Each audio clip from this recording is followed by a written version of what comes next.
con una frase de Stephen Covey, o Covey, no estoy seguro cómo se dice. Él dijo, tómese un tiempo para planificar.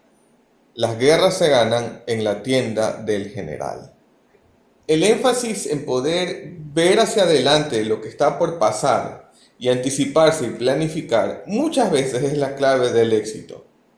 Y eso, por ejemplo, como lo que dice aquí, como lo dice Stephen, lo que estamos leyendo, dice, las guerras se ganan en la tienda del general, es decir, no en el campo de batalla, sino en cuanto a la estrategia, en cuanto a la planificación. Y en base a eso, yo recuerdo cuando era muy chico, se habló de una guerra que tuvo lugar en la parte sur del Océano Atlántico, que se conoció como la Guerra de las Malvinas, en 1982. Son unas islas que están casi cerca del Polo Sur, y el asunto es que como que no había mucha necesidad de tener muchos soldados. Y los argentinos, aprovechándose de esa situación, y básicamente no los argentinos, sino más bien el dictador de aquel entonces, queriendo distraer la atención de la opinión pública, dice, no, vamos, las Malvinas son nuestras, vamos. Entonces, y las invaden. Y después que las invaden, dicen, ganamos, ya recuperamos las Malvinas. Entonces los ingleses, al enterarse de esto, le dicen, a ver, muchachos, aguanten lo más que puedan, en un mes estamos ahí, máximo. Por el tema del viaje, ¿no? Porque quedaba lejos. Y el asunto es que cuando se dio esta situación de la guerra de las Malvinas, como era de esperar, el ejército argentino tuvo que retirarse. Pero algunos expertos afirman que si el ejército argentino hubiera esperado un poco más, hubiera aguantado un poco más y hubiera tenido un poco más de los misiles con los cuales derribó algunos barcos ingleses, hubieran ganado la guerra. Aunque suene loco, pero lo que pasa es que la ubicación geográfica los beneficiaba mucho. O sea, de hecho, invadir cualquier isla no es fácil. No es por nada que Japón es una nación que nunca ha sido dominada por nadie. Ni el mismo Kublai Khan pudo llegar a Japón e invadir Japón como quería conquistarlo por el mismo hecho de ser islas. No es fácil de invadir porque es fácil ver a la distancia cuando se acerca el enemigo. A diferencia de un ataque terrestre, ¿no? Entonces, ¿qué pasó? Los soldados argentinos que se quedaron en las Malvinas después de la invasión estaban con hambre, muertos de frío, junio, hemisferio sur, sí, aquí nomás, en junio, está el clima templadito, ¿no? Cerca del Polo Sur. Si el ejército argentino hubiera planificado adecuadamente lo que iba a pasar y hubiera dimensionado, claro que esto, muchos afirman que en realidad fue una cuestión política, nada más, que fue nada más una manera de querer distraer a la gente por el tema de la dictadura, y de hecho, bueno, más bien lo que pasó es que a raíz de eso fue que Argentina pudo volver a la democracia porque le resultó peor, fue una mala jugada definitivamente. El asunto es que si hubieran planificado adecuadamente, hubieran avisorado lo que iba a pasar, y como algunos expertos afirman, hubieran aguantado un poco más, hubieran ganado.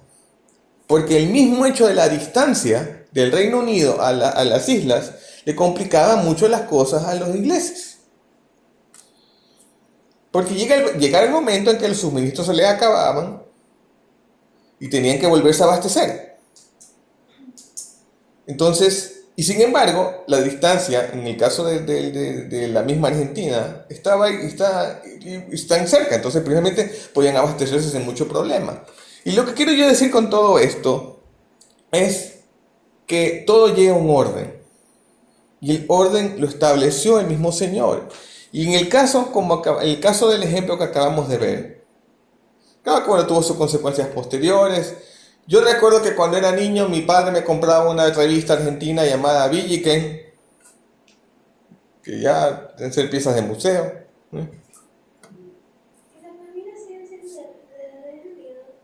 ¿Perdón?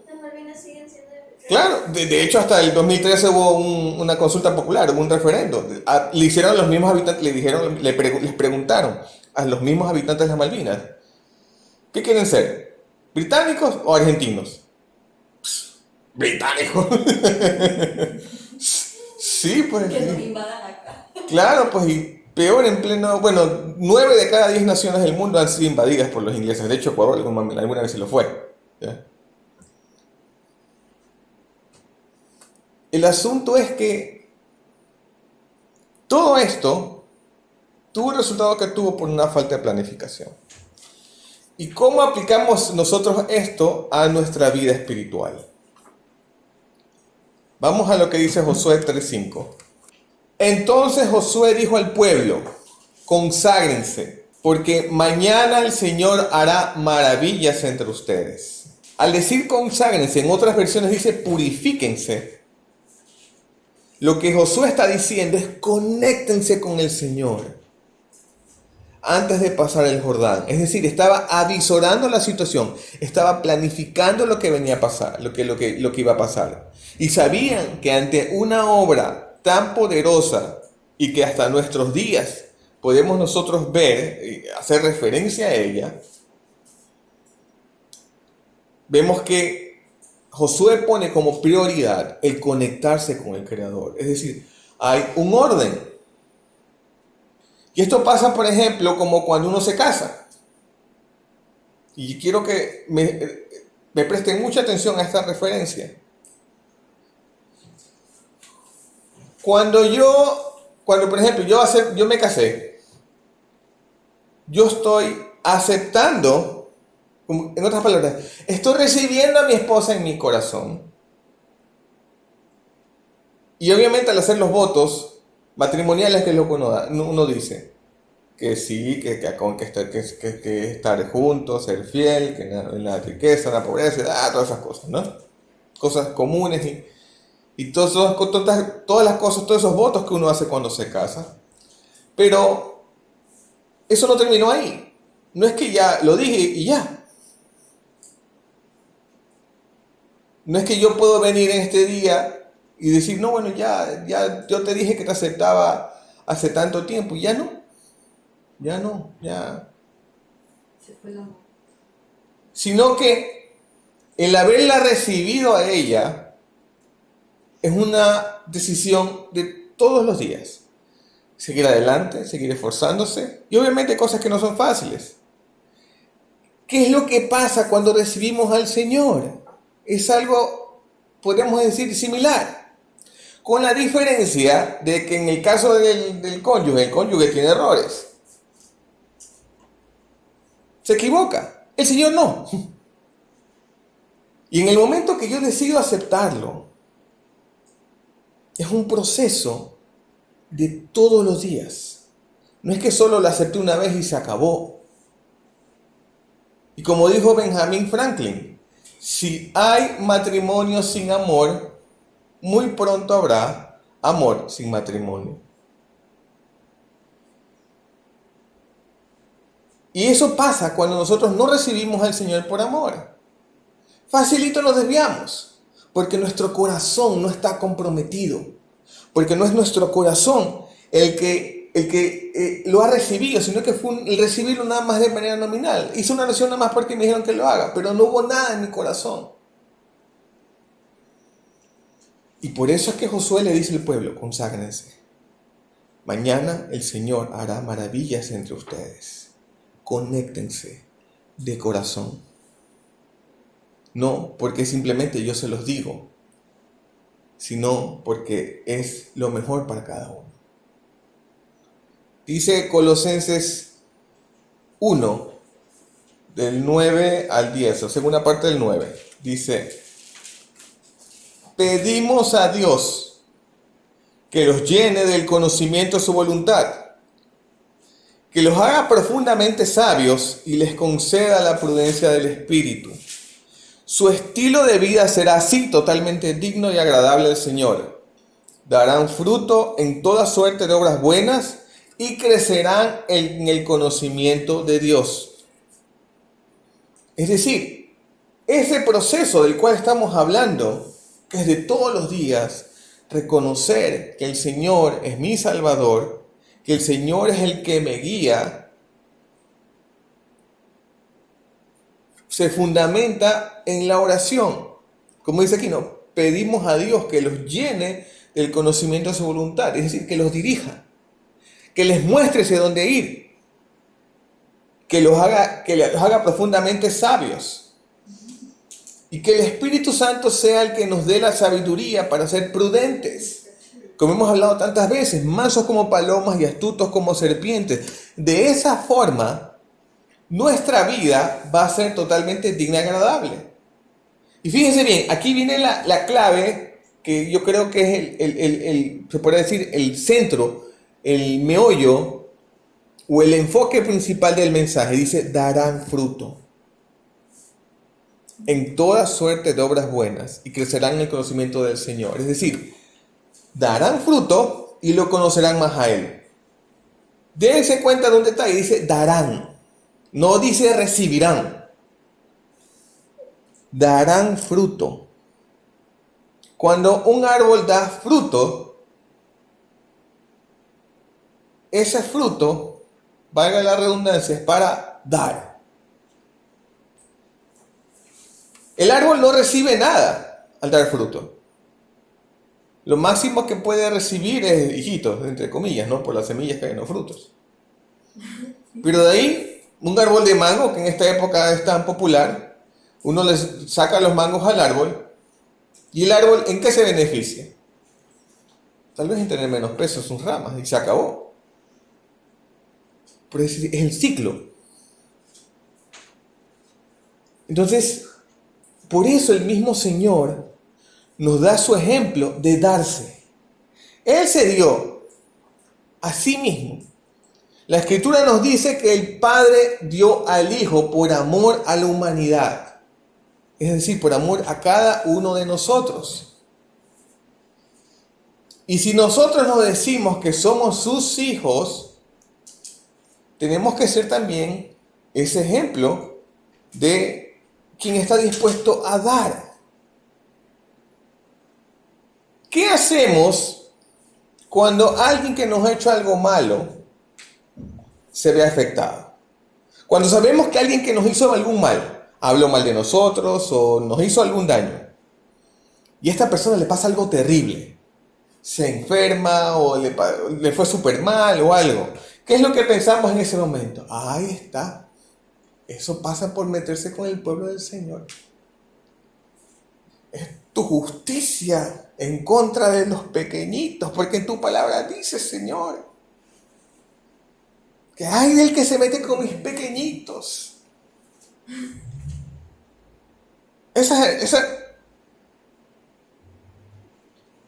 Y yo pregunto, ¿es esa la actitud correcta?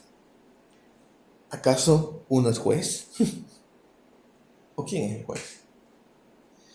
¿A quién es el que le corresponde juzgar? Cuando la actitud correcta debe ser, Señor, ten misericordia. Por eso la Biblia nos dice, ora por tus enemigos, ten misericordia. ¿Será acaso que yo no pude demostrar lo suficiente de ti? ¿No te pude mostrar como tú realmente es? Para que tal vez esta persona que me hizo daño, tal vez pueda en realidad animarse a cambiar porque tú también diste tu vida por ella. Yo a veces escucho a gente que dice a todo pulmón, que sí, que míralo, por ejemplo, al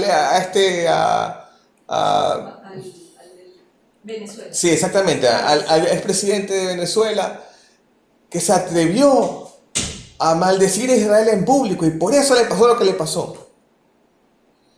O sea, ¿quién sabe? Puede ser. Pero ¿acaso cuando uno muere,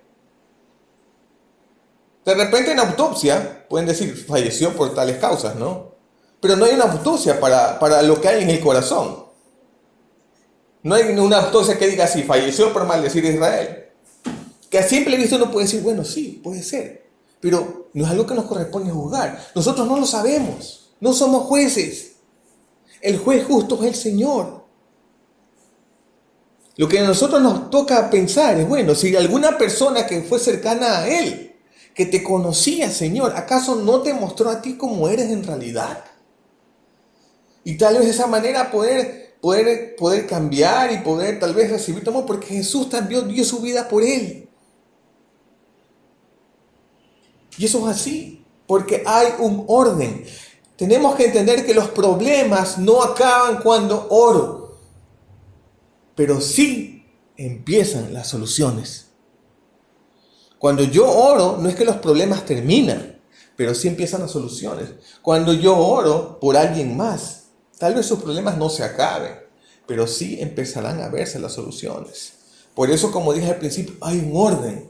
Jesús mismo nos los dice en Juan 15.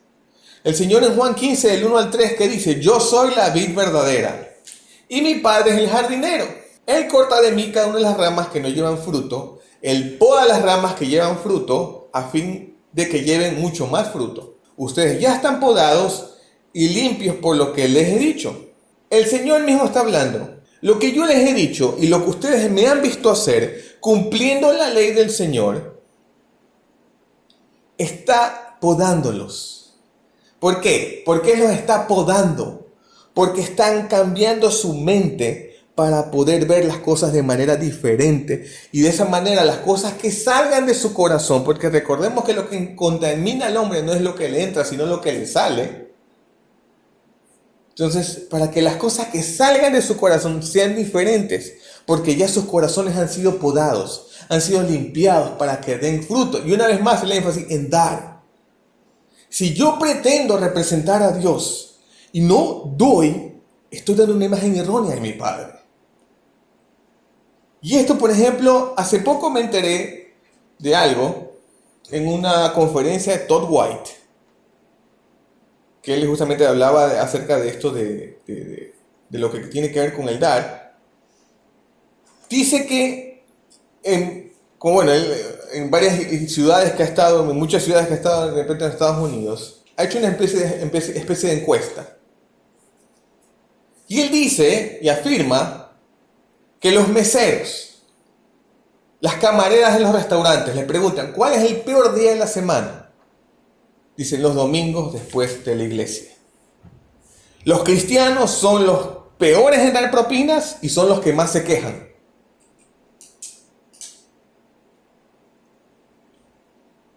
¿Qué imagen se está dando del Padre? ¿Acaso se está dando la imagen de un Padre miserable? Y yo me atrevo a decir que si se hiciera una encuesta a nivel local, la respuesta tal vez no cambiaría mucho. Y al referirme a dar, no hablo acerca de ofrendas, hablo de todo aspecto de la vida, donde uno esté animado a dar, a bendecir a otras personas. Entonces, y por ejemplo, en este caso Todd White, me gustó mucho lo que él dijo, ¿no? Que de repente sería bueno que uno lo tome para sí. Porque él dijo: yo busco, si salgo a comer, busco poder dar como propina el valor de la factura. Y eso, dice, me ha servido para poder hablarle a un montón de gente. He visto meseras, camareros que salen ahí llorando, saltando, gritando de alegría. Y en ese momento les da el mensaje. Por eso John Maxwell dijo algo que me parece muy sabio. Dice: nunca intentes hablarle del evangelio a quien no hayas tú añadido algo para su vida. No entiendo. ¿La factura es cara o es barata? Sea cual sea.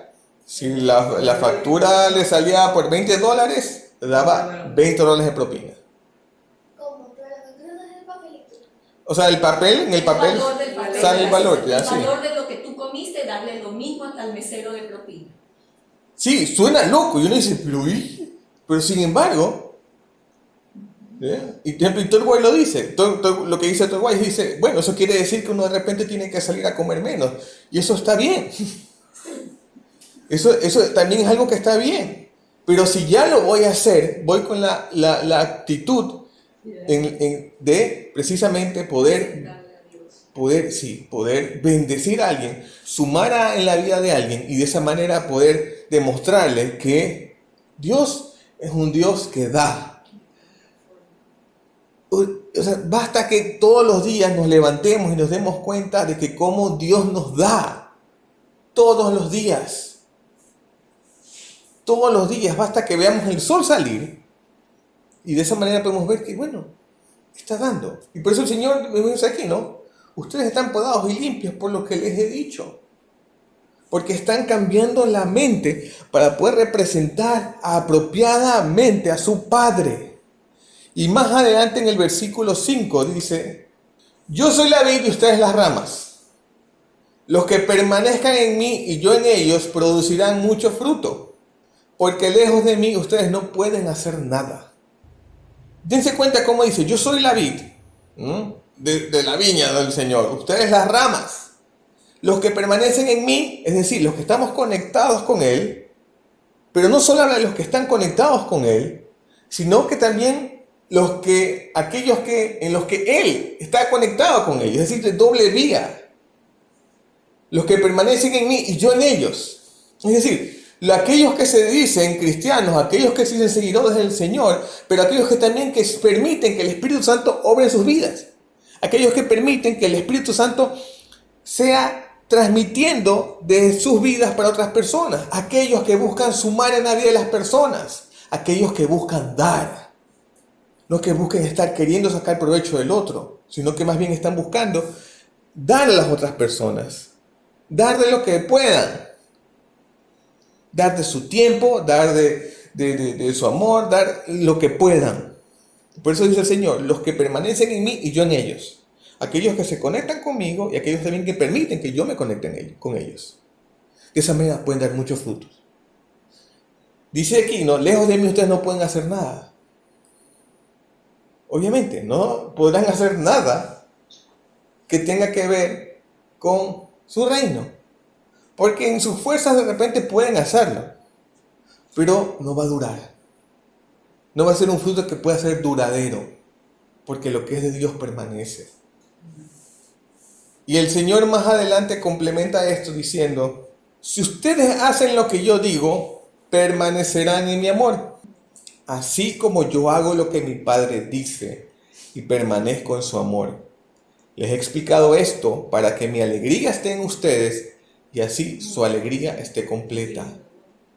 Y clarísimo, dice, si siguen mis mandamientos, si siguen los mandamientos, lo que está escrito en la palabra, los mandamientos del Señor no son otra cosa que los mandamientos del Padre. Lo que pasa es que Jesús vino a cumplirlo. Dice, así como yo hago lo que mi Padre dice y permanezco en su amor. Y les he mostrado todo esto para que ustedes vean que la base es el amor. Es decir, si uno obedece sin amor, es lo mismo que no obedecer. Porque ahí es que uno obedece, pero que está ahí como tigre enjaulado, como que le ponen una camisa a fuerza y no, el obedecer, el haber sido lleno del Espíritu Santo para poder obedecer es motivo de gozo, de alegría. Gracias, Señor, porque ahora me doy cuenta que soy diferente a lo que era antes. Yo gracias me doy porque lo que yo no podía hacer antes lo puedo hacer ahora. Porque tú me has cambiado, me has transformado. Y hace un momento hablé acerca de la decisión de casarse, ¿no? Acerca de, en este caso, una decisión que uno toma por amor. ¿Ya? Pero saben que hubo un amor que, al menos en mi caso personal, y me atrevo a decir que es el mismo caso de mucha gente, hay un amor que a nosotros nos derriba así como huracán. ¡Pua! Y que es el amor por los hijos. Yo recuerdo que no fue hasta el momento en que lo vi a André nacer, que en ese momento pasaron tantas cosas. Yo quería gritar, llorar, saltar, desmayarme, de todo al mismo tiempo. Y después verlo él ahí, no, que era chiquito, toda una bola de pelos ahí. Y que saber que desde el vientre, ese pobre útero parecía olla de canguil. Saber que en ese momento cuando él estaba en el vientre, y que ese vientre, como dije, parecía olla de canguil, ¿no? Y verlo ahí, que estaba todo, verlo ahí, que abría sus ojitos, así cuando estaba recién nacido, y que sus ojitos así parecían así, dos capulillas ahí, ¿no? Y hablarle y verlo, todo ahí. Entonces, y en ese momento, la verdad, tantas emociones juntas. Y como que así vino así, o sea, como que en el corazón vino ¡puf! Y todo cambió así, de una manera tan radical. Y ese es un amor que yo no decidí. Yo no decidí que así fuera. Vino ¡puf! Ya, por su calidad de hijo. Y lo mismo cuando nació su hermana. O sea, cuando nació Yana. En cambio yo, como nació Yana, yo decía, ¿cómo va a ser posible que ese amor que tengo yo por mi hijo pueda dividirse? Yo no hallaba manera. Pero todo fue que ya nació y en cambio el corazón ¡pum! Se multiplicó, se agrandó. ¿Ya? Otra explosión. Sí, la verdad que fue así también una cuestión y fue tan increíble de ver cómo el amor de verdad se multiplica y de ver cómo también en ese momento verla a ella, que así mismo, bueno, ella a diferencia del hermano, ese otro no apareció ya Canguil, pero ver cómo inclusive desde el vientre hasta se mostraban desde que nació se mostraba cómo hasta su habilidad con las manos, y para no siempre hacer todo lo bueno, ¿no? Pero que desde el momento en que nació le agarró la manguera del especialista, ese creo que neonatólogo le dicen. Neonatólogo. Creo que le llaman así, ¿no? Sí. Que evita con una manguerita, con un vaporcito de no sé qué. Y ella estaba ahí llorando. Y yo digo porque yo lo vi. Recién nacida, recién salía del vientre. Y ¡bum! Le agarra la manguera La primera travesura. Sí. La primera travesura. ¿Y quién diría que ese iba a ser el inicio de un montón? ¿Qué hubiera pasado si yo sabía que ellos eran mis hijos, pero por algún motivo ajeno a mi voluntad, ellos no me reconocían como su padre? Pensemos. Y llega un momento que después a los años se enteran de que yo soy su padre. Obviamente ellos no me conocen, no me van a ver como tal. Entonces, porque puede venir el abogado y decir, sí, mira, aquí está la prueba de ADN, él es tu padre, pero no me conocen. Y de repente dicen, bueno, él es mi papá, pero no lo siento como tal. Y es lo que pasa cuando nosotros, por medio del Hijo, recibimos al Padre, nada más por el hecho de recibirlo. Pero no lo conocemos. Estamos, como decía Job, de oídas te había oído, solo había escuchado de ti, sabía acerca de ti. Pero ¿qué pasa en el momento que ellos me conocen y se sienten seguros conmigo? Se dan cuenta que los he amado desde que antes que nazcan. Y llega el momento en que voluntariamente me reconocen como padre. Qué momento de alegría tan grande como ese saber, o sea, porque pensando que el padre, o sea, yo como padre lo he amado desde antes, pero ¿cómo le digo? Una situación un poco dramática, ¿no? Como para película, pero yo creo que hubiera pasado así. Pero llega el momento que me reconocen como padre, me aceptan como padre y me tratan como tal. Y eso es lo que sucede cuando nosotros recibimos de corazón al Señor.